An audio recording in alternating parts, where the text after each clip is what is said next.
Good day mga kapobs, ngayong araw ay magpapalit tayo ng lining sa ating Ruzi Nova SS150 at magkano ang ating nagastos at ang kasukat na lining nito. At dito inumpisahan na ni Sir na buksan ang ating panggilid para mapalitan na ang lining. Yan po ang hitsura ng gilid ng ating engine sa bandang lining. Ako ni ate.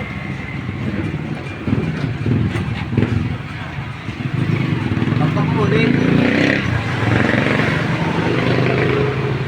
Uy, basahan.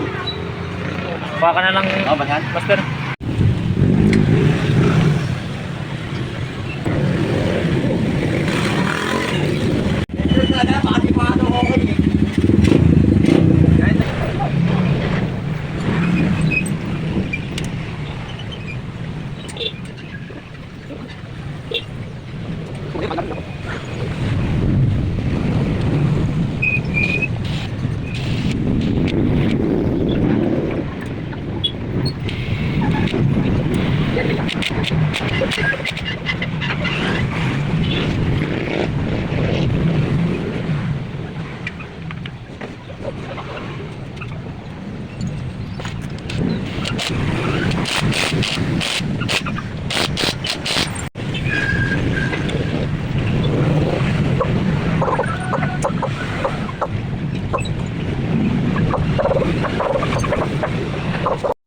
At bago ko na-upload itong video na to, ay na-testing ko muna sa pang-araw-araw na biyahe itong motorsiklo natin at yung lining na ipinalit natin.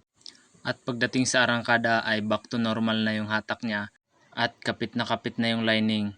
Kapag mapansin natin na wala nang hatak ang ating makina, ay mas maganda magpa-check na sa mga mekaniko na legit at kung ano ang papalitan. So, dito mga kapobs ay nagpalit na rin tayo ng bagong langis 15 WD-40 1 litro ng Shell Advance sa halagang 250 pesos. Ride safe always tayong lahat mga kapobs at please subscribe my Pobre Moto channel. Daghan kayong salamat.